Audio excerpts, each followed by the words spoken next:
Pensemos por un momento en un genio de la ingeniería estructural. O sea, alguien capaz de mirar una pila de escombros y visualizar al instante los planos de un edificio súper complejo. Claro, un prodigio total. Exacto.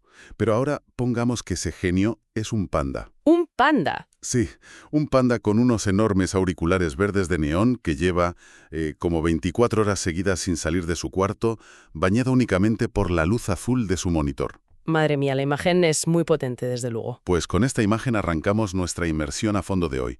Tenemos sobre la mesa un material visual que es francamente fascinante. Vamos a diseccionar los textos y las ilustraciones de una obra que se titula Gendofekis y el torneo del bosque digital, una aventura sobre el equilibrio, la amistad y el mundo real. Y es que, a simple vista, claro, uno podría cometer el error de pensar que esto es pues un simple cuento infantil ilustrado, sin más. Tal cual. Pero nuestra misión en este análisis es ir mucho más allá de esa superficie. Queremos extraer las lecciones ocultas que tiene esta historia porque plantea un reto hipercontemporáneo, que es cómo encontrar ese punto intermedio perfecto entre nuestra pasión por la tecnología y la vida al aire libre. Es un material de estudio excelente, la verdad. Utiliza unos elementos visuales muy arquetípicos para ilustrar mecanismos psicológicos que son complejísimos. Toda la historia nos da una ventana directa a cómo funciona el sistema de recompensas del cerebro humano. Totalmente. O sea, utiliza a este panda, a Gendofex, como un caso de estudio clínico casi, sobre el aislamiento y cómo luego se produce la reintegración en la comunidad física. Pues vamos a arrancar estableciendo el escenario porque la construcción de este personaje es clave. Las fuentes lo presentan en su elemento natural, que es una habitación a oscuras iluminada por pantallas. Lleva su característica camiseta azul, esos auriculares gigantes que comentaba, y es un maestro absoluto.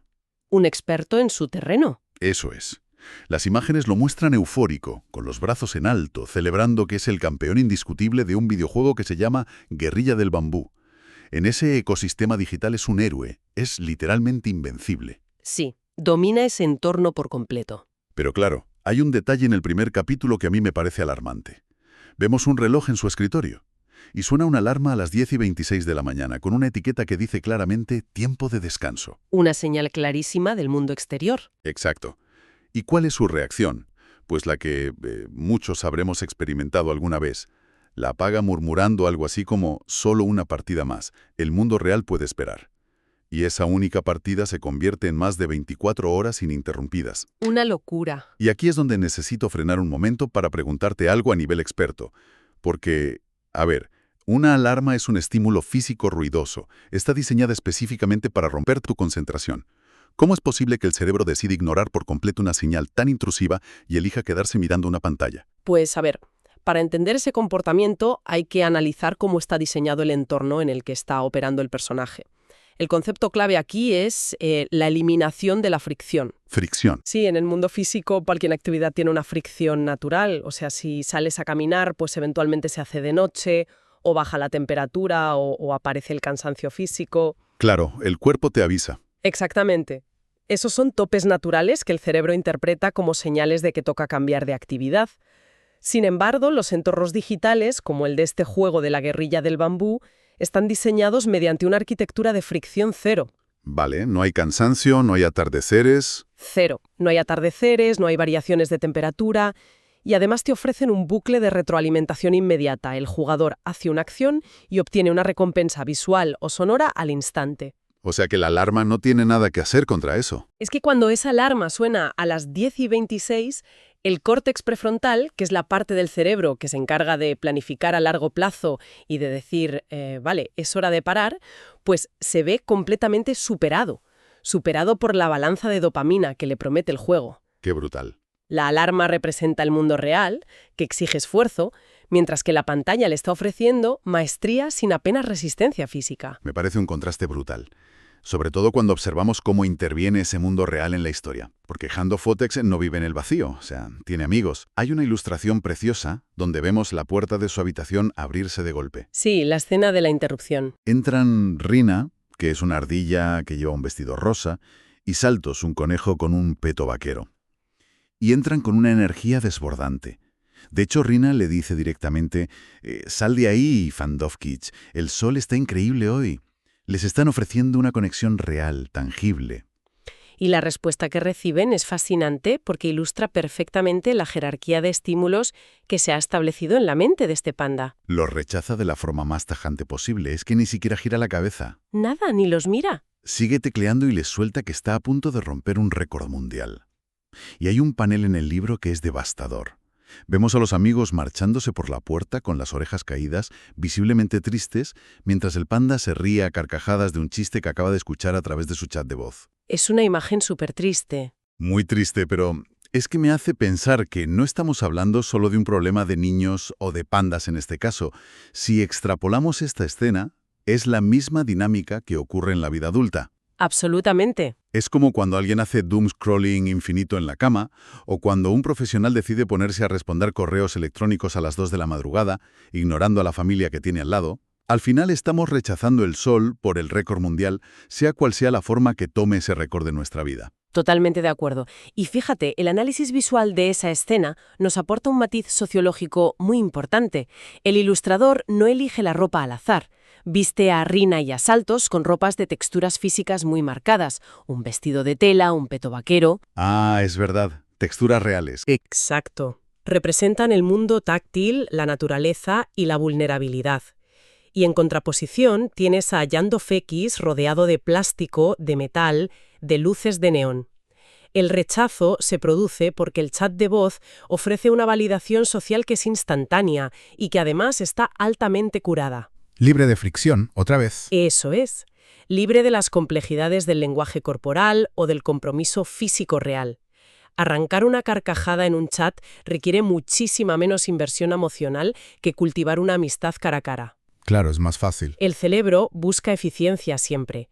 Elige la recompensa fácil del entorno digital y descarta la invitación al mundo físico porque la considera literalmente una interferencia. Pero claro, cuando uno no pone sus propios límites, pues a veces el entorno decide ponerlos de una forma bastante violenta. El relato avanza hacia un momento de ruptura absoluta, un apagón. El gran momento de crisis. La ilustración nos muestra el instante preciso en el que todo se apaga. ¡Zas! La pantalla se vuelve negra.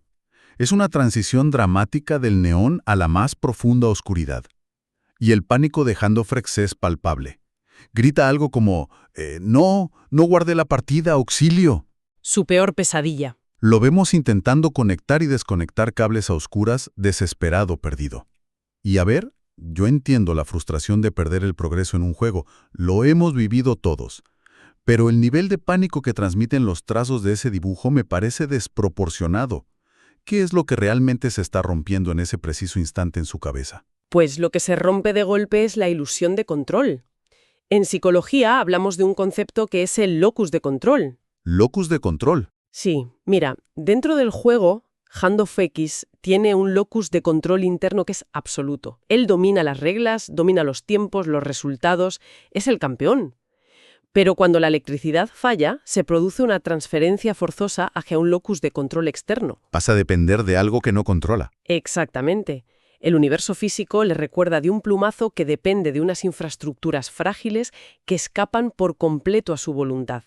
Entonces, ese grito de auxilio no es solo por la partida que no ha guardado, es el sonido de un colapso cognitivo. Madre mía. De repente, el rey de la guerrilla del bambú vuelve a ser simplemente un individuo vulnerable sentado en una habitación a oscuras. Se enfrenta a la pérdida repentina de toda su identidad digital. Y al perder esa identidad, pues no le queda más remedio que salir de la cueva. Claro. El tercer capítulo del libro titula este paso como El descubrimiento del mundo, y la representación visual de este momento es llamativísima. Vemos al panda abriendo la puerta principal, saliendo al exterior, y se tiene que llevar la pata a los ojos porque la luz natural lo deslumbra por completo. Un choque sensorial en toda regla. Es un choque físico total. Sin embargo, lo que me parece a mí el núcleo duro de toda esta historia es lo que él murmura mientras camina por el bosque, cuando está parpadeando para acostumbrar la vista. Dice textualmente, esto tiene tantos colores como mi juego. Es una frase clave. Frena un momento aquí. O sea, el mundo real es, objetivamente hablando, infinitamente más rico en detalles que cualquier gráfico generado por ordenador, por muy potente que sea. ¿Por qué su primera impresión de un bosque natural es dudar de si tiene suficientes colores? Pues porque esa frase esconde una verdad súper profunda sobre la habituación neurobiológica. Verás, los especios digitales están diseñados mediante algoritmos de atención. ¿Vale? Esto significa que la saturación del color, el contraste, la velocidad de los fotogramas, los destellos de luz, todo está calibrado al límite para maximizar el secuestro de tu atención ocular. Cuando alguien pasa horas y horas expuesto a este entorno hipersaturado, el cerebro ajusta su línea base de percepción. Se crea como una tolerancia, ¿no? Eso es, se crea una tolerancia. O sea, es decir, si pones el volumen de la música al máximo durante 4 horas, cuando te quitas los cascos y alguien te habla con un tono de voz normal, pues te parece que está susurrando. Esa analogía es perfecta. El cerebro de Handoff ha subido el umbral necesario para procesar los estímulos visuales. Así que al salir al bosque donde la luz se filtra sutilmente a través de las hojas y los colores tierra no emiten una luz propia como una pantalla, el sistema visual inicialmente lo registra como algo plano. Como apagado, claro. Apagado, falto de contraste. Esa duda de si el bosque tiene tantos colores ilustra el periodo de latencia que necesita la neurología humana para desintoxicarse de toda esa sobreestimulación y volver a calibrarse. Necesita tiempo para poder apreciar la infinita paleta de colores de la naturaleza, que es mucho más sutil. Es un reseteo sensorial completo. Pues menos mal que ese reseteo ocurre más o menos rápido, porque mientras camina, que todavía está desorientado, escucha unas risas. Sigue el sonido y se encuentra con la escena que cambia por completo el rumbo de nuestro análisis de hoy. Sus amigos, Rina y Saltos, están frente a un caos de materiales. Sí, la escena de construcción. Hay un montón de troncos enormes caídos por el suelo y varias lianas. Y vemos al conejo intentando trepar por uno de los troncos para apilarlo. Pero claro, la madera resbala, él se cae al suelo y dice con una frustración tremenda, es imposible, no sabemos cómo hacer que se sostenga. O sea, tienen toda la energía del mundo físico, pero se están chocando contra un muro enorme llamado gravedad. Les falta conocimiento técnico, claro. Exacto. Se enfrentan a la entropía del mundo natural. A diferencia de un entorno virtual donde las piezas encajan magnéticamente o flotan en el aire si el código del juego lo permite, aquí hay fricción, hay peso, hay inestabilidad estructural. El entusiasmo por sí solo no basta para construir algo que desafíe la física. Y aquí llegamos al capítulo clave, que es el ingeniero del bosque. Handoff Lidex observa el problema. Mira los troncos resbaladizos, y de repente, las fuentes describen un cambio visual en la mente de nuestro protagonista. Empieza a proyectar mentalmente líneas de construcción holográfica sobre los troncos físicos. Esa imagen es brutal. Es que está superponiendo la interfaz de su videojuego sobre el caos del bosque real. Coge una rama, dibuja un plano en la tierra y asume el mando diciendo, chicos, necesitamos una base sólida. Empieza a organizar los materiales y lidera la construcción de una casa del árbol que es espectacular. Ahora bien, me vas a perdonar, pero aquí me pongo el sombrero de escéptico. A ver, cuéntame. Me cuesta horrores comprar esta premisa. Yo comprendo que los juegos exigen cierta lógica, pero ¿realmente podemos comparar hacer clic en un ratón para arrastrar píxeles con entender la física, la gravedad y la estabilidad de un tronco real enorme y resbaladizo? Me suena un salto de fe gigantesco. Como una justificación, ¿no? Exacto, casi como una excusa para justificar miles de horas de pantalla diciendo, bueno, tranquilos, que en realidad estoy estudiando ingeniería. A ver, comprendo perfectamente el escepticismo, pero curiosamente, la evidencia cognitiva respalda esta metáfora del cuento de una manera sorprendente. ¿Ah, sí? ¿Sí? Ojo, no estamos hablando de que jugar a la guerrilla del bambú te enseña a manejar una sierra eléctrica o a evaluar la densidad de la madera de pino. Eso no. Lo que se transfiere aquí no es la habilidad mecánica, sino la cognición espacial superior y la resolución de problemas de forma algorítmica. Sigo sin verlo claro, la verdad. ¿Cómo pasas de una pantalla plana bidimensional a levantar una estructura tridimensional que no se caiga con el viento? Porque el proceso ocurre a nivel de planificación ejecutiva. Verás, muchos videojuegos modernos requieren gestionar inventarios complejísimos, calcular trayectorias, optimizar recursos que son limitados y, sobre todo, entender la topología tridimensional a través de una pantalla plana. Vale, el cerebro hace el trabajo de conversión. Exacto. El cerebro del jugador se entrena de forma súper rigurosa para descomponer un problema masivo en pequeñas secuencias lógicas de acción. Así que cuando Jan Dofex mira los troncos y ve esas líneas holográficas que mencionabas, lo que el ilustrador nos está mostrando en realidad es la capacidad del cerebro para reconocer patrones. Patrones y proyección geométrica, supongo. Eso es. El panda está aplicando el pensamiento sistémico que perfeccionó durante cientos y cientos de horas frente a la pantalla. Él entiende intuitivamente que antes de poner los adornos visuales a la casa se requiere una base sólida. Y esa es una lección básica de arquitectura de sistemas que la ha interiorizado jugando. Vale. Oye, pues visto así, el argumento cobra muchísimo más sentido. Si le quitamos la capa física de lo que es levantar el peso con los brazos, lo que él aporta al grupo es la visión de conjunto. Exacto. El juego entonces no era una simple pérdida de tiempo o un agujero negro de productividad como solemos pensar. En realidad estaba operando como un simulador cognitivo masivo. Estaba afilando sus herramientas mentales. Y ese es justo el punto de inflexión de toda la obra. El simulador es extremadamente valioso para afilar el intelecto, sí, pero la historia nos advierte del tremendo peligro de quedarse a vivir dentro del simulador. Claro, de no salir de ahí. Piensa que la inteligencia espacial y la capacidad de gestión de recursos de HandofX eran completamente inútiles para su comunidad y para él mismo mientras permanecieran bloqueadas detrás de la puerta de su habitación. De nada sirve ser un genio si nadie lo ve. Tal cual. Es la fricción del mundo real, el ver la caída de su amigo el conejo, lo que de repente le da una utilidad práctica y un propósito real a todas esas habilidades que había desarrollado digitalmente. Y fíjate que ese propósito culmina en una victoria compartida, que es lo que nos lleva a la resolución de la obra y al concepto final de el equilibrio perfecto. El penúltimo capítulo pinta un cuadro de una serenidad tremenda. Están los tres amigos sentados dentro de la casa del árbol ya terminada, miran por la ventana y ven un atardecer. Un atardecer de verdad. Eso, un atardecer que no está renderizado por una tarjeta gráfica, es luz solar auténtica.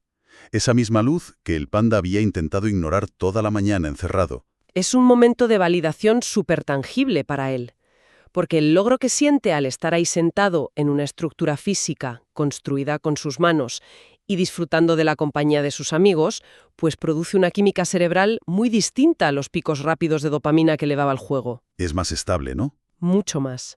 Es una serotonina duradera, que está basada en la contribución y en la conexión física real. Pero la verdadera prueba de fuego ocurre justo después.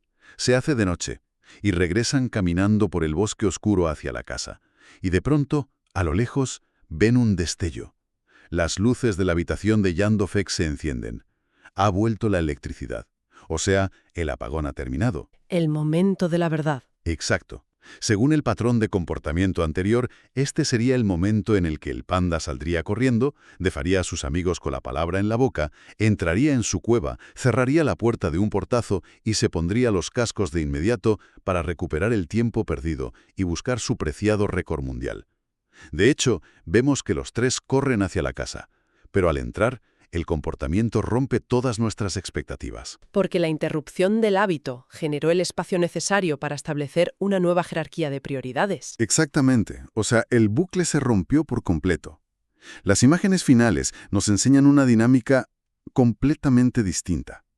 En lugar de lanzarse sobre el teclado como un poseso, los tres amigos se sientan alrededor de una mesa de madera y comparten una cesta de bayas frescas recogidas en el bosque. Y aquí ocurre el acto más simbólico de toda la narrativa visual. Los auriculares. Sí. HandofX, de manera voluntaria, se quita los enormes auriculares verdes de neón y los deja sobre la mesa. Se despoja de su armadura digital. Se los quita para estar plenamente presente, para escuchar el tono de voz real de rina y saltos sin las interferencias electrónicas de su chat de voz. El gesto de quitarse los auriculares es fundamental. Representa la transición de la exclusión a la integración. Y, ojo, no significa que repudie la tecnología de repente y se vuelva un ermitaño del bosque. No. La electricidad ha vuelto, su conexión a Internet está disponible, pero la tecnología ha dejado de ser una fuerza tiránica que monopoliza toda su atención, ha descubierto que la interacción cara a cara posee una riqueza emocional insustituible. O sea, ha ampliado su rango de experiencias en lugar de reducir su mundo a los límites de una pantalla. Y de hecho el libro cierra asegurándose de que entendamos bien esto, que no estamos ante un alegato en contra de la tecnología. La última ilustración es, a mi parecer, magnífica. Vemos a HandofX de nuevo sentado frente a su ordenador. Sigue siendo un gamer, sigue llevando su camiseta azul. Sin embargo, la arquitectura de toda la escena es opuesta a la de principio. Todo ha cambiado. Todo. La ventana de su cuarto, que antes estaba persiana bajada y blindada, ahora está abierta de par en par. La brisa del bosque entra en la habitación, y el detalle que cierra todo el arco del personaje es que pegada en el marco del monitor hay una foto impresa del panda, la ardilla y el conejo frente a la casa del árbol. Qué bonito. Y la moraleja impresa en la última página dice textualmente, porque el mejor juego es aquel en el que todos ganan juntos. ¿Sabes? Como analistas de este material, resulta muy refrescante encontrar una conclusión tan madura en este tipo de obras. El relato evita magistralmente todo ese discurso tecnófobo que sugiere siempre que las pantallas son un mal absoluto que destruye la mente de los jóvenes. Sí, huye del cliché. Al contrario, reconoce el enorme valor del entorno virtual como un campo de entrenamiento cognitivo válido. El problema inicial del protagonista no era jugar a la guerrilla del bambú, sino la profunda asimetría de su existencia. Había hipertrofiado sus habilidades digitales mientras atrofiaba sus relaciones físicas. Una atrofia social severa. Total. Entonces, ese equilibrio perfecto del que habla el subtítulo de la obra se materializa en esa ventana abierta y en esa fotografía pegada al monitor. Lo que propone es que la salud mental y social radica en permitir que el talento y las pasiones desarrolladas en el entorno virtual fluyan hacia el exterior, que se utilicen para enriquecer el mundo real y para fortalecer los lazos comunitarios. Es un viaje precioso desde el aislamiento de la maestría virtual hacia la calidez de la colaboración física. Y es precisamente esa integración la que nos deja una línea de pensamiento fascinante para llevarnos con nosotros una vez terminemos esta inmersión. Hemos analizado paso a paso cómo un personaje ficticio aprendió que las incontables horas invertidas frente a una pantalla brillante no fueron en vano. De hecho, funcionaron como ese simulador que le enseñó a visualizar la base sólida necesaria para construir algo en el mundo real. Una lección aplicable a todos. Exacto. Porque si extrapolamos este modelo de aprendizaje a la vida real, pues merece la pena detenerse a reflexionar. De todas esas horas que el cerebro invierte inmerso en entornos digitales, superando obstáculos, gestionando recursos y resolviendo problemas complejos bajo presión, cabe preguntarse qué habilidades ocultas estamos afinando en la sombra. Es una gran pregunta. Y lo que es aún más importante, al negarnos a quitar los auriculares y mirar por la ventana, se nos ocurre pensar qué magnífica casa del árbol estamos dejando de construir ahí fuera, simplemente porque aún no hemos decidido sacar nuestro talento al mundo real. Quizás sea el momento de apagar la pantalla por hoy y salir a comprobar de cuántos colores está hecho realmente nuestro bosque.